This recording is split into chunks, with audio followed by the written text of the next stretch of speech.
Sixth grade, welcome to another video in your final week of online class as we continue the story of the Apostle John. You might have noticed in Days 2 video on Jesus' death that was a little bit of a sad part of our story. We highlighted the pain that Jesus experienced, the intense suffering, and the separations from his friends and from his Father.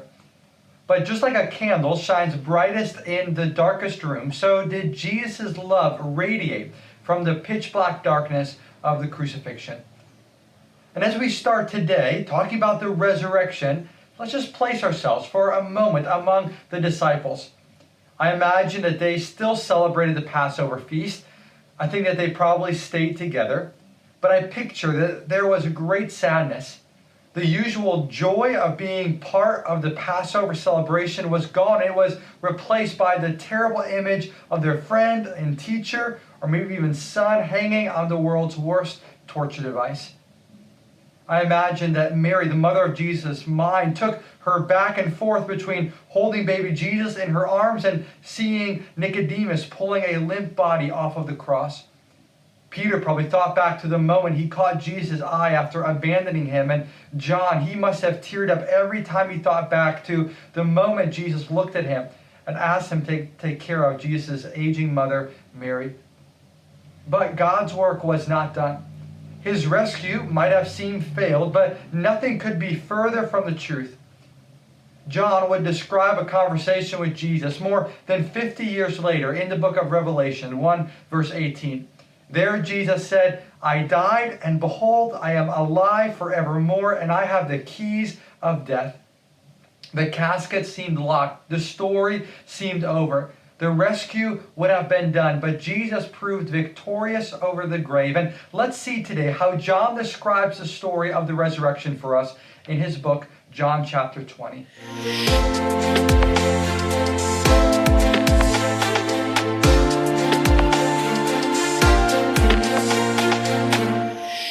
John highlights three people that function as eyewitnesses for us that the tomb is indeed empty.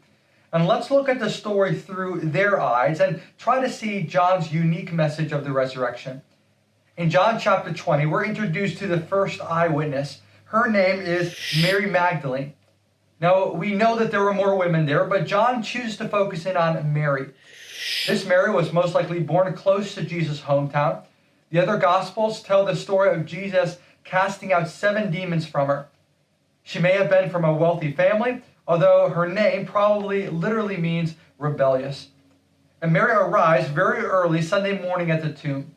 And according to John, she looks at and sees the empty tomb. And in total shock, she runs to Simon Peter and, according to John chapter 20, verse 2, to another disciple whom Jesus loves. More on that in a minute. But anyway, Mary is confused and incredibly sad.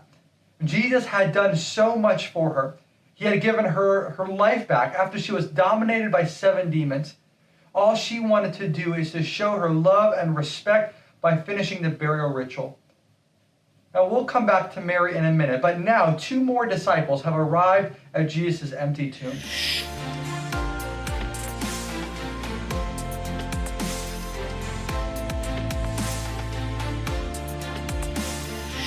Now, the disciple whom Jesus loved was John's way of including himself in the story. He was so humble that he didn't want his own name to show up too often in his gospel. And I love what John records in John chapter 20, verse 4. Let me read it. It says, "Both of them, Peter and John, were running together, but the other disciple outran Peter and arrived first at the tomb." John remembers that he beat Peter to the tomb first. It looks like Peter should have hit that first century treadmill a little more often. But anyway, they look in the tomb and they see that Mary was right. The linens that were wrapped around Jesus are still there, but his body is gone. And I love what John says happens next. According to verse 8, John arrives, he sees, and he believes. In that moment, before all the disciples and without proof, John believes that Jesus rose from the dead. Now, that's an amazing amount of trust, and I hope in that way we all want to be like John. So aside from Mary, Peter and John were the first to see the empty tomb. So we have a disrespectful teenager and a rebellious hothead that are chosen to be Jesus' witnesses of the resurrection. John had spent much of his time with Jesus arguing who was going to be the greatest, and Peter had denied ever knowing Jesus. The resurrection symbolizes God's mercy. It symbolizes forgiveness to give Peter and John a second chance. Peter and John's appearance in this story are living examples of Jesus' loving mercy for all that follow him.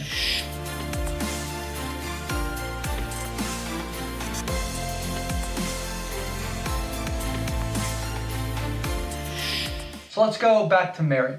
She's outside of the tomb. Peter and John have left, and she's confused and crying. And suddenly 2 angels appear. "Well, why are you crying?" they ask. Well, it should be pretty obvious. They took Jesus. I just imagine all weekend Mary is busy gathering the spice and the materials for the burial. And now the grief of Jesus being dead just washes over her. As she turns, she sees through her tears a gardener standing there. Maybe he knows where Jesus' body is. Through her sobs, she says, "Sir, if you have carried Jesus' body away, tell me where it is." And the gardener responds with one word. He says, "Mary." Wait, she recognizes that voice. It's the voice from which her demons fled. It's the voice that called her back to God's people. It's the voice that taught, that did miracles. And it's the voice that said, "It is finished," last Friday. It was the voice of Jesus.